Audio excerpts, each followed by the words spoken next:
స్వరము, క్రీస్తు రాకడ స్వరము, క్రీస్తు రాకడ స్వరము, క్రీస్తు రాకడ కొరకై నిన్ను సిద్ధపరచు స్వరము, క్రీస్తేసు రాకడ కొరకై సిద్ధపరచే స్వరము. వినుమా, వినిపించుమా, కనుమా, సిద్ధపడుమా. క్రీస్తు రాకడ స్వరమును కార్యక్రమను వీక్షిస్తున్న ప్రియులకు ప్రభువైన యేసుక్రీస్తు నామంలో నా హృదయపూర్వక వందనాలు తెలియజేస్తా ఉన్నాను. ఈ సమయంలో దైవజనులు ఎం రత్నకుమార్ గారు దైవవర్తమానం అందిస్తారు. ముందుగా చిన్న ప్రార్థన చేసుకుందాం. పరిశుద్ధ ప్రేమ కలిగిన తండ్రి, దయగల యేసయ్య, నీ ఘనమైన శ్రేష్టమైన పాదాలు కొందనాలు స్తోత్రాలు చెల్లిస్తున్నాను ప్రభా. ఈ క్రీస్తు రాకడ స్వర కార్యక్రమాన్ని మీరే ఆశీర్వాదకరంగా జరిగించండి. మీ దాసులు మీరు బలపరిచి వాడుకోండి. అనేక ఆత్మరక్షణ కార్యక్రమం కొరకై ఈ పని జరిగినట్లుగా సహాయం చేయండి. నీ నామానికి మహిమ తెచ్చుకొని మని యేసు నామమున అడిగి వేడుకొని ప్రార్థిస్తున్నాం తండ్రి, ఆమేన్. రాకడ స్వరము, క్రీస్తు రాకడ స్వరము, క్రీస్తు రాకడ స్వరము, క్రీస్తు రాకడ స్వరము. మన ప్రభువును రక్షకుడైన యేసయ్య పరిశుద్ధమైన నామమున క్రీస్తు రాకడ స్వరం అనే కార్యక్రమాన్ని వీక్షిస్తున్న ప్రియ వీక్షకులైన మీ అందరికీ నా హృదయపూర్వక వందనాలు తెలియజేస్తున్నాను. బాగున్నారా ప్రియులారా? మీకు అందరికీ ఈస్టర్ శుభాకాంక్షలు తెలియజేస్తున్నాను. పగలు ఈస్టర్ ఆరాధనలకి వెళ్ళొచ్చారా? దేవుని వాక్యం చేత దీవించబడ్డారని నేను నమ్ముతున్నాను. చాలా సంతోషం. మీ కుటుంబం అంతా కలిసి ఆరాధనలో పాల్గొన్నారని నేను నమ్ముతున్నాను. ప్రియులారా, దేవుని సన్నిధిలో గడపటం కంటే ఈ లోకంలో మరి ఇంకేదన్నా గొప్పది ఉందంటారా? సృష్టికర్త అయిన దేవాది దేవునితో గడపటం కంటే మించిందేముంది? ఆయన పాద సన్నిధిలో గడపటం కంటే మించిందేముంది కదండి? ప్రియులారా, చాలా సంతోషం. దేవుని సేవకుల ద్వారా మీరు వాక్యం విని దీవించబడ్డారని, ఆ వాక్యానుసారమైన జీవితంలో జీవించడానికి తీర్మానం చేసుకున్నారు అని నేను విశ్వసిస్తున్నాను. మంచిది. కొద్ది సమయం మనం దేవుని వాక్యాన్ని ధ్యానం చేసుకుందాం. ప్రతి శుక్రవారం క్రీస్తు రాకడ స్వరం అనే కార్యక్రమం 7:30 గంటలకు ఈ ఛానల్లో వస్తూ ఉంది. ఈస్టర్ సందర్భంగా ఈ ప్రత్యేకమైన వర్తమానాన్ని మీకు అందిస్తూ ఉన్నాను. ప్రియులారా, కార్యక్రమాలను వీక్షించండి. ఆత్మీయ మేలు పొంది మీరందరూ కూడా ప్రభు రాకడ కొరకై సిద్ధపడాలని నా ప్రార్థన, నా ఆకాంక్ష.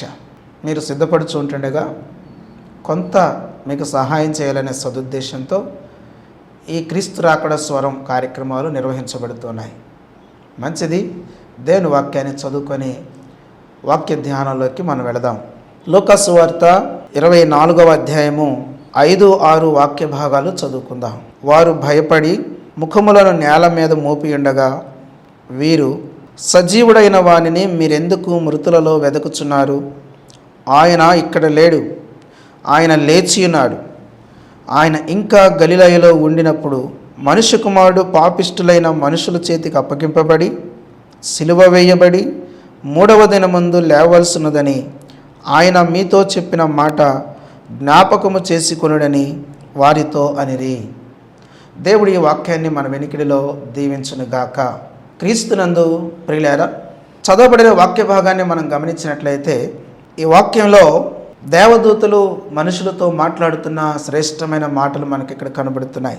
యేసు ప్రభు వారి దేహమునకు సుగంధ ద్రవ్యాలు రాద్దామని, ఆయన దేహాన్ని చూద్దామని వెళ్ళిన వ్యక్తులతో అక్కడ ఉన్న దేవదూతలు మాట్లాడుతున్న మాటలు ఇక్కడ మనం చదువుకున్నాం. చాలా అద్భుతమైన ప్రశ్న ఇక్కడ వేయబడింది. ఏమనంటే, సజీవుడైన వానిని మీరెందుకు మృతులలో వెదకుచున్నారు అని ఇక్కడ మనం చదువుతున్నాం. ప్రియులారా, యేసుక్రీస్తు ప్రభువారు ఏమై ఉన్నారు అని అంటే సజీవుడైన దేవుడై ఉన్నారు. ఆయన సజీవుడు. మరణించిన మాట వాస్తవమే, సమాధి చేయబడిన మాట వాస్తవమే, అలాగే మరణాన్ని జయించి తిరిగి లేచిన మృత్యుంజయుడు అనే మాట కూడా వాస్తవమైనది. అందుకని ఇక్కడ దేవదూతలు ఏమని ప్రశ్నిస్తున్నారు అంటే, సజీవుడైన వారిని మీరు మృతులలో ఎందుకు వెదకుచున్నారు అని ఇక్కడ వారిని ప్రశ్నిస్తున్నట్లుగా మనం చూస్తూ ఉన్నాం. 6వ వాక్యం అంటాడు, ఆయన ఇక్కడ లేడు, ఆయన లేచి ఉన్నాడు. దేవునికి స్తోత్రం. ఆయన ఇక్కడ లేడు. ఎక్కడ లేడు? సమాధిలో లేడు, ఆయన లేచి ఉన్నాడు అనే మాట ఇక్కడ మనం చూస్తున్నాం. క్రీస్తునందు ప్రియులారా, యేసుక్రీస్తు ప్రభు వారి యొక్క పునరుద్ధానాన్ని జ్ఞాపకం చేసుకుంటూ క్రైస్తవ లోకం మాత్రమే కాకుండా క్రీస్తును అభిమానించే, ప్రేమించే, క్రైస్తవ్యాన్ని ప్రేమించే వ్యక్తులు కూడా ఈ సంతోషాన్ని అనుభవిస్తున్న సమయంలో ప్రియులారా, శ్రేష్టమైన ఒక అద్భుతమైన మాట, మరలా జ్ఞాపకం చేసుకోదగిన మాట, ప్రపంచంలో ఏ వ్యక్తి గురించి చెప్పబడిన మాట, ఒకే ఒక్క వ్యక్తి ప్రభు అని యేసుక్రీస్తు వారి గురించి మాత్రమే చెప్పబడిన మాట, ఆయన ఇక్కడ లేడు, ఆయన లేచి ఉన్నాడు. మహాత్ములు, మహానుభావులు, గొప్పవారు, చక్రవర్తులు, కవీశ్వరులు, ఇలాగా పేరుగాంచిన వ్యక్తులతో పాటు అతి సామాన్యమైన వ్యక్తులు, భూమి మీద జన్మించిన ప్రతి మానవుడు కూడా అనేక మంది మరణించారు. ప్రియులారా, వారిలో మరణం ముందు వరకున్న జీవితాన్ని గురించి ఏమైనా చెప్పగలుగుతున్నారు, కానీ మరణం తర్వాత వారి గురించి ఒక్క ముక్క కూడా చెప్పబడటానికి అవకాశం లేదు. మహాత్ములు అనబడుతున్న వారు ఉన్నారు, మహానుభావులు అనబడుతున్న వారు ఉన్నారు. ఎవరి గురించి అయినా సరే మరణం వరకే, మరణం తర్వాత సంగతులు వారి గురించి ఏమీ ఉలుకు పలుకు లేదు. కానీ ప్రియులారా, ఒక అద్భుతమైన విషయం ఇక్కడ మనం చదువుతున్నాం.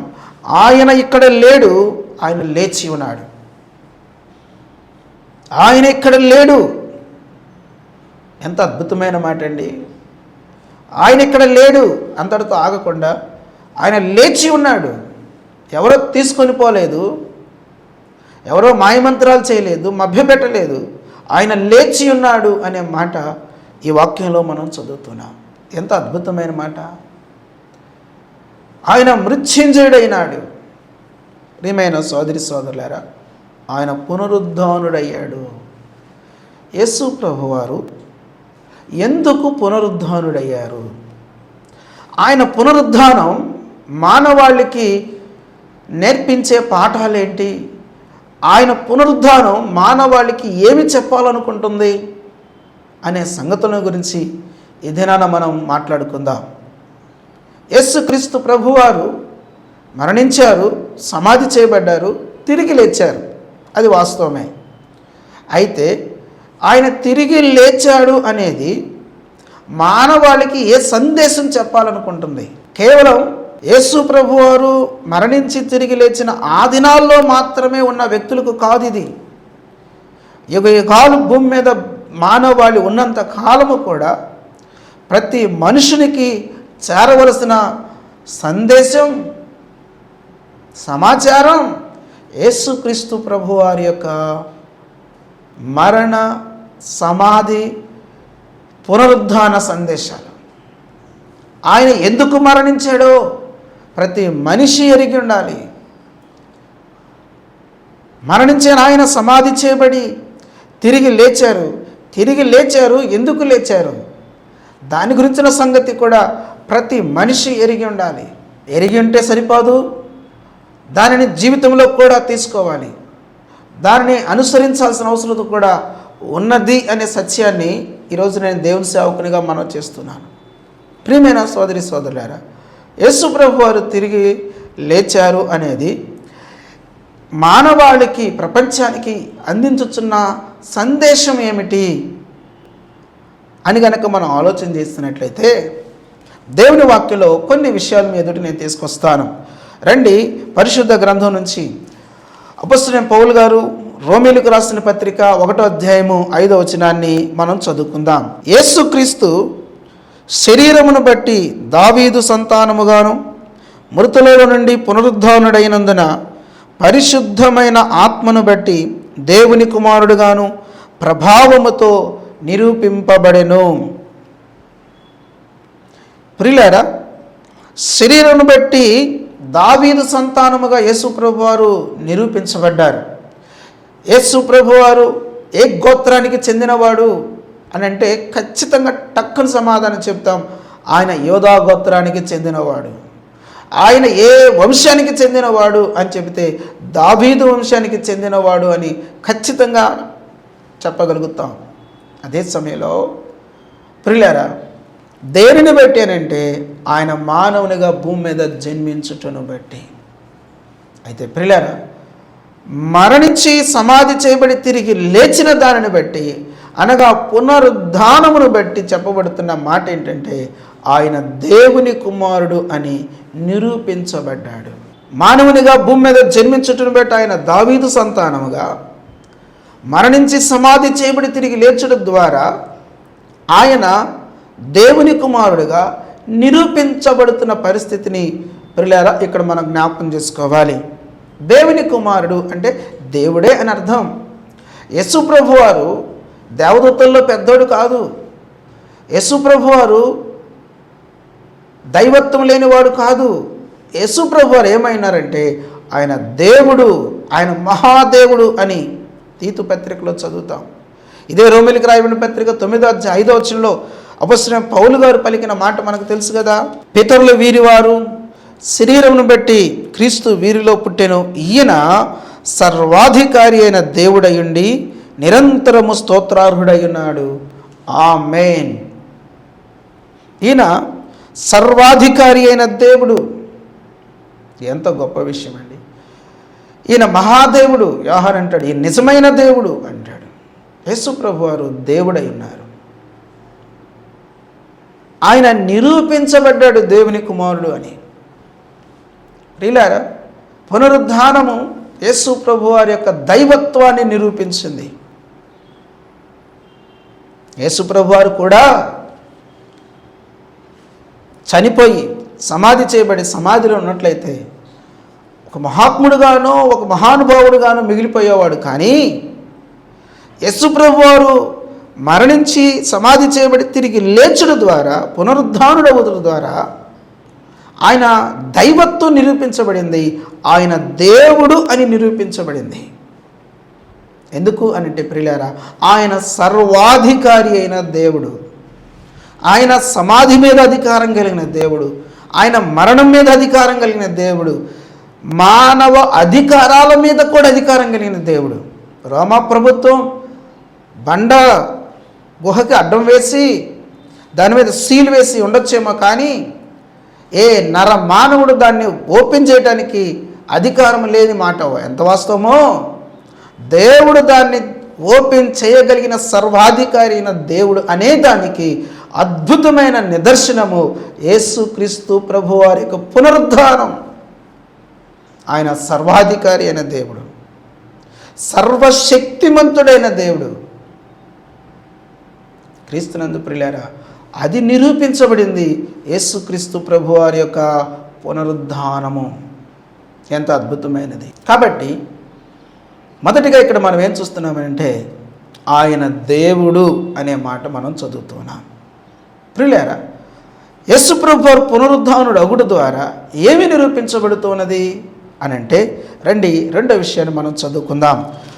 అపొస్తలుడైన పౌలు గారు కొరింథీయులకు రాసిన మొదటి పత్రిక 15వ అధ్యాయం 20వ వచనం నుంచి చదువుకుందాం.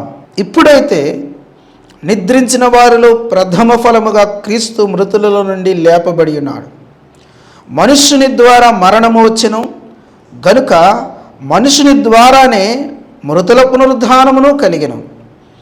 ఆదామునందు అందరూ ఎలాగూ మృతి పొందుచున్నారో అలాగుననే క్రీస్తునందు అందరూ బ్రతికింపబడుదురు. ప్రతి వాడును తన తన వరుసలోనే బ్రతికింపబడును. ప్రథమ ఫలము క్రీస్తు, తర్వాత క్రీస్తు వచ్చినప్పుడు ఆయన వారు బ్రతికింపబడుదురు. ప్రియమైన దేవుని బిడ్డలారా, చదవబడిన వాక్య భాగాన్ని మనం గమనించినట్లయితే యేసుక్రీస్తు ప్రభు వారి యొక్క పునరుద్ధానము ప్రపంచానికి ఏ సమాచారం, ఏ సందేశం ఇవ్వాలనుకుంటుంది అని అంటే, మొదటిది యేసుక్రీస్తు ప్రభు వారు కేవలం మనుష్య కుమారుడు మాత్రమే కాదు, ఆయన దైవ కుమారుడు. దేవుడే మానవునిగా భూమి మీదకి దిగి వచ్చిన దేవాది దేవుడు అనే సందేశాన్ని ప్రపంచానికి ఇస్తూ ఉన్నది. ఒక మాట చెప్పాలనుకుంటున్నాను ప్రియులారా, యేసు ప్రభువారు మనుషుల చేత దేవుడిగా ఎంచబడిన వాడు కాదు, ఆయన స్వయాన దేవుడై ఉన్నారు. ఆయన బోధల కంటే శ్రేష్టమైనది ఆయన దైవత్వం. దైవత్వానికి తగిన శ్రేష్టమైన జీవితాన్ని జీవించిన వాడు ప్రభు అయిన యేసుక్రీస్తు వారు. ప్రియులారా, ఆయన దైవత్వం నిరూపించడం మాత్రమే కాకుండా మరొక శ్రేష్టమైన సంగతి ఇక్కడ మనం చూస్తున్నాం. రెండవది ఏంటి అని అంటే, మానవ జీవితం మరణంతో ముగించబడేది కాదు.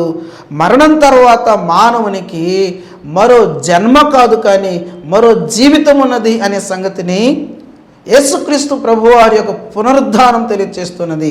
మానవునికి కూడా, ప్రతి మనిషికి కూడా పునరుద్ధానం ఉన్నది అని వాక్యం తెలియజేస్తున్నది. యేసు ప్రభువారి యొక్క పునరుద్ధానము ప్రపంచానికి ఇస్తున్న అద్భుతమైన సందేశం అనే సంగతిని మనం గుర్తుపట్టాలి. ప్రియమైన సోదరి సోదరుడ, జాగ్రత్తగా వినండి. మానవ మస్తిష్కము, మానవుని యొక్క ఆలోచనలు కేవలము ఒక బంతి విసిరితే గోడకు తగిలి ఏ రీతిగా వెనక్కి వస్తుందో, ఈనాడు మానవుని యొక్క ప్రతి ఆలోచన, మానవుని యొక్క ప్రతి తలంపు కూడా ఎక్కడ దాకా వెళ్ళి ఆగిపోతున్నానంటే మరణము అనే గోడ దాకా వెళ్ళి ఆగిపోతూ ఉన్నాయి. మరణం అనే గోడకు తగిలి మానవుని యొక్క ఆలోచనలు మళ్ళీ రిటర్న్ అయిపోతూ ఉన్నాయి. కానీ యేసు క్రీస్తు ప్రభు వారి యొక్క పునరుద్ధానం ఏం చేసిందంటే మరణం అనే గోడను బద్దలు చేసి, మరణం తర్వాత మానవునికి మరొక జీవితం ఉన్నది. అది మరణానికి ముందున్న జీవితం వంటిది కాదు, మరణానికి తరువాత జీవితము మరణానికి ముందున్న జీవితము కంటే మించినది. ఇది తాత్కాలికమైనదైతే మరణం తర్వాత జీవితము శాశ్వతమైనది అని నిరూపించబడింది యేసుక్రీస్తు ప్రభువారి యొక్క పునరుద్ధానం.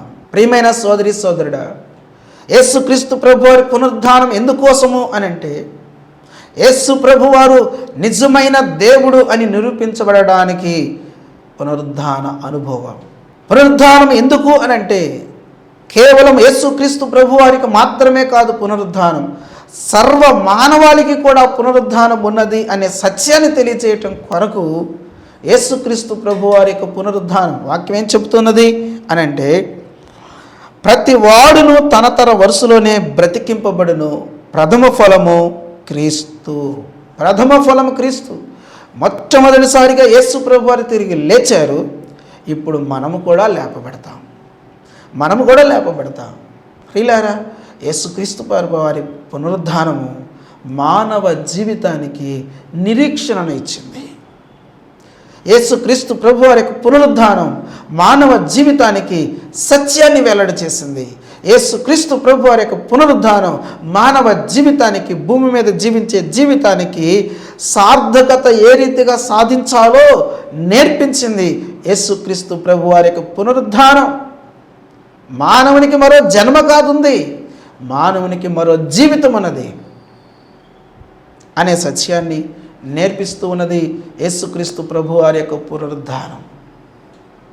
క్రీస్తునందు ప్రియమైన దేవుని బిడ్డలారా, దయచేసి వినండి. యేసుక్రీస్తు ప్రభువారి యొక్క పునరుద్ధానము మానవాళికి ఇస్తున్న సందేశం ఏమిటి అని అంటే, రండి మరొక విషయాన్ని మనం ధ్యానం చేద్దాం. రోమీయులకు రాయబడిన పత్రిక 14వ అధ్యాయము 11, 12 వచనాలు చదువుకుందాం. నా తోడు ప్రతి మోకాలును నా ఎదుట వంగును, ప్రతి నాలుకయు దేవుని స్తుతించును అని ప్రభువు చెప్పుచున్నాడు అని వ్రాయబడి ఉన్నది గనుక మనలో ప్రతి వాడును తన్ను గురించి దేవునికి లెక్క ఒప్పగింపవలెను అని చదువుతున్నా.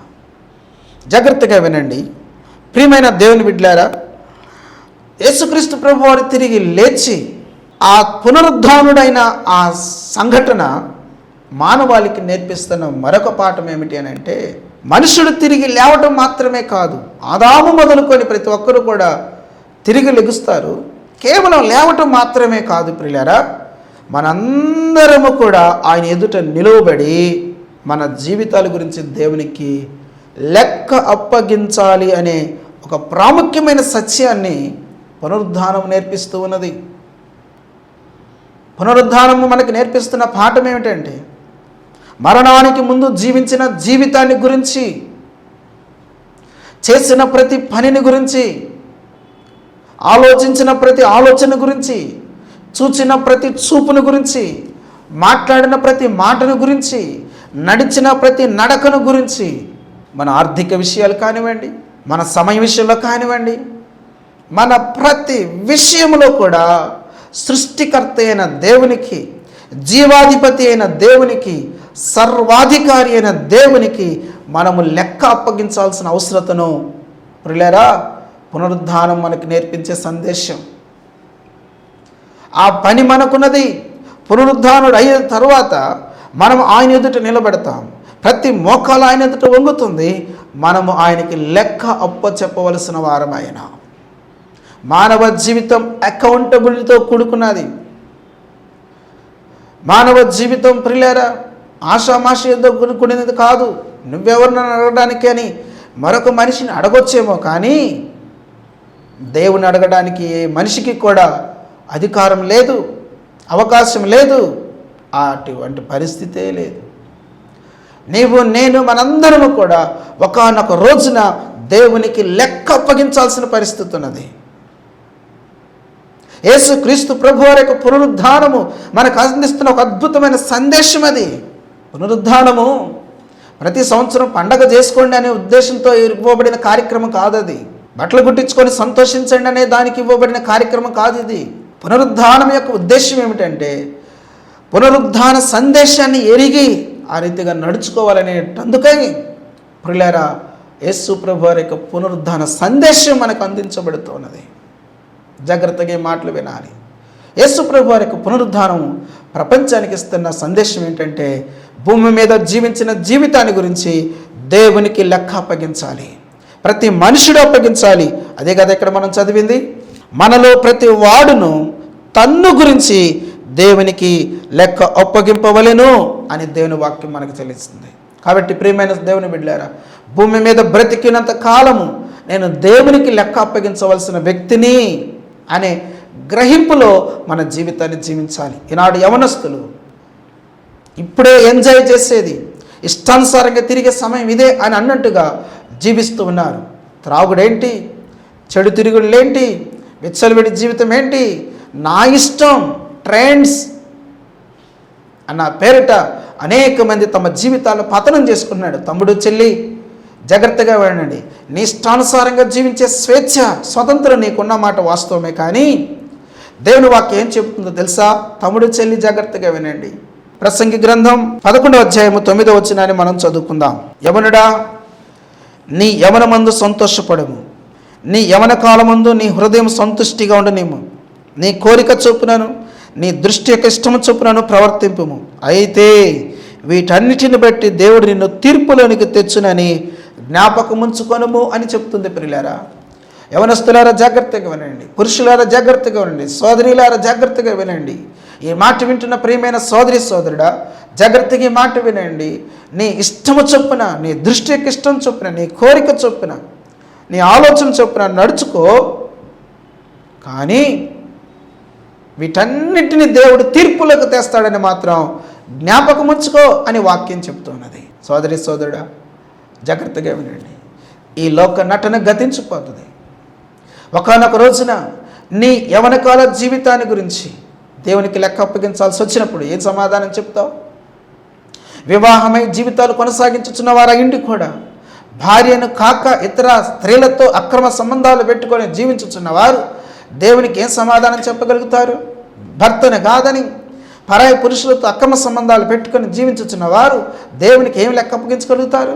అబద్ధాలతో, మోసాలతో, అన్యాయాలతో, అక్రమాలతో జీవించేవారు ఒకానొక రోజున దేవునికి లెక్క అప్పగించాలే, ఏం సమాధానం చెప్పగలుగుతారు? ఎన్ని దారుణమైన పరిస్థితులు నేటి లోకంలో కనబడుతున్నాయి. దేవునికి వ్యతిరేకంగా మాట్లాడుతున్న వారు దేవునికి ఏం సమాధానం చెప్తారు? దేవుడు లేడు అని ఇష్టానుసారంగా మాట్లాడుతున్న వ్యక్తులు రేపు దేవుని ఎదుట నిలబడినప్పుడు ఏం సమాధానం చెప్తారు? పునరుద్ధానం ఏం తెలియచేస్తా ఉన్నది? మరణం తర్వాత జీవితం ఉన్నది, దేవుడు ఉన్నాడు అనే సత్యాన్ని నిరూపిస్తూ ఉంటే దేవుడు లేడని చెప్పడానికి నీ దగ్గర ఒక్క ఆధారం ఉందా? తమ్ముడు చెల్లి అక్క అన్న దయచేసి జాగ్రత్తగా మాటలు వినండి. యేసు ప్రభు వారు తిరిగి లేచారు. ఆయన సమాధి ఖాళీ సమాధి.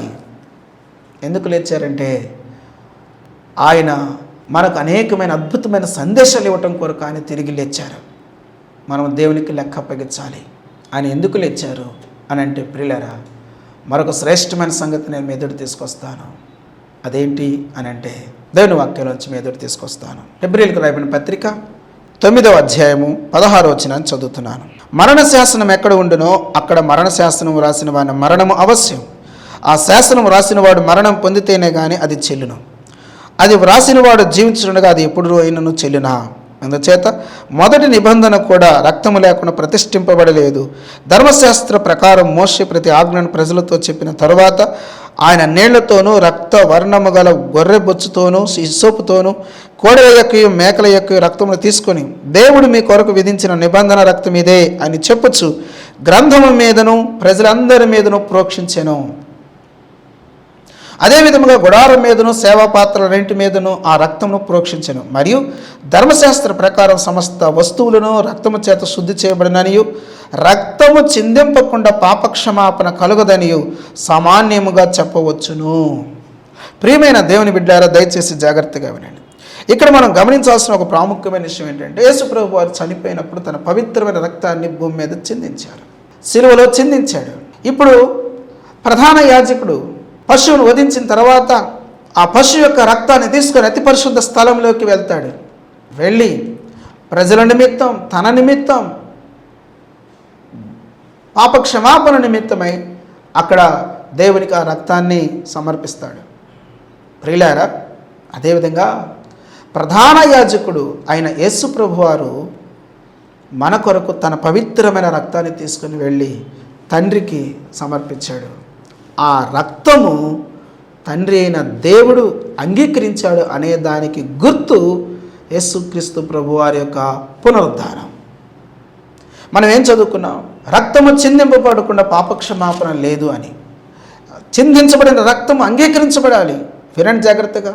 అంతకు మునుపు అనేకమైన బలులు అర్పించాల్సిన పరిస్థితి ఉంటుంటే ఇప్పుడు ఇక ఏ బలి అర్పించాల్సిన అవసరం లేకుండా, సంవత్సరం బలులు అర్పించాల్సిన అవసరం లేకుండా, ఇక బలితో నిమిత్తం లేకుండా ఏక బలిగా ప్రభువైన యేసుక్రీస్తు వారు సర్వ మానవాళి పాప పరిహారార్థమై తన పవిత్రమైన రక్తాన్ని చిందించాడు.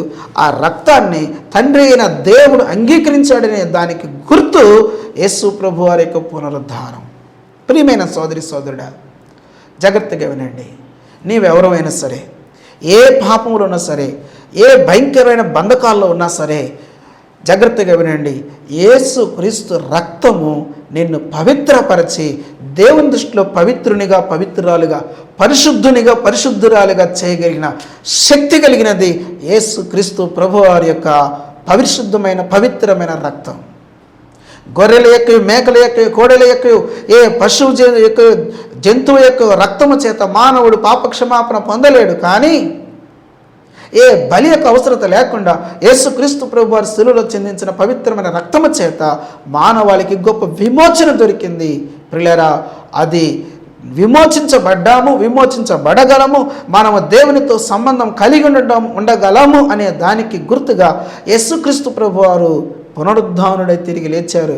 యేసు ప్రభువారి యొక్క మరణాన్ని, యేసు ప్రభువారి యొక్క రక్తాన్ని, యేసు ప్రభువారి యొక్క పరిశుద్ధతను ఆయన అంగీకరించాడు అనే దానికి గుర్తు యేసుక్రీస్తు ప్రభువారి యొక్క పునరుద్ధానం. ఇక్కడ మనకు దొరికే సమాచారం, సందేశం ఏమిటంటే ప్రియులారా, యేసుక్రీస్తు ద్వారా ఒక వ్యక్తి పాపక్షమాపణ పొందుకొని శుద్ధి చేయబడి నూతన జీవితంలోకి వచ్చి ఇక నుంచి పవిత్రమైన జీవితాన్ని జీవించగలుగుతాడు. ఎవరైతే యేసుక్రీస్తునందు విశ్వాసం ఉంచుతారో వారు తీర్పులోనికి రాక జీవంలోకి దాటి ఉన్నారని దేవుని వాక్యం చెప్తా ఉన్నది. కాబట్టి ప్రియమైన దేవుని బిడ్డలారా, ఈ కార్యక్రమాన్ని వీక్షిస్తున్న నీ జీవితంలో నీవు పాపక్షమాపణ పొందుకున్నావా? ఆయన రక్తం చేత కడగబడ్డావా? ఇదే మిక్కిలి అనుకూలమైన సమయం, ఇదే రక్షణ దినం.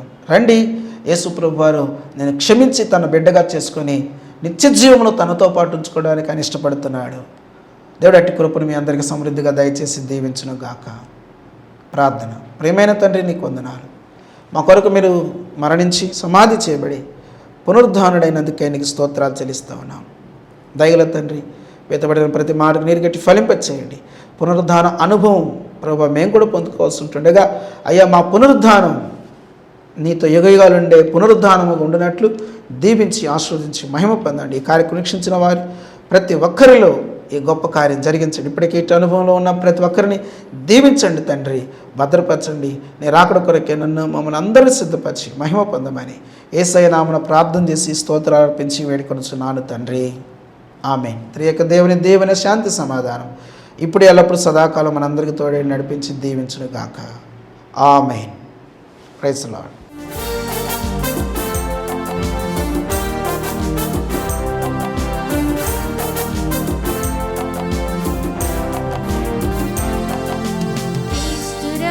స్వరము క్రీస్తురాకడ స్వరము క్రీస్తురాకడ స్వరము క్రీస్తురాకడ స్వరము క్రీస్తురాకడ కొరకై నిన్ను సిద్ధపరచు స్వరము క్రీస్తేసురాకడ కొరకై సిద్ధపరచే స్వరము వినుమా వినిపించుమా హనుమా సిద్ధపడు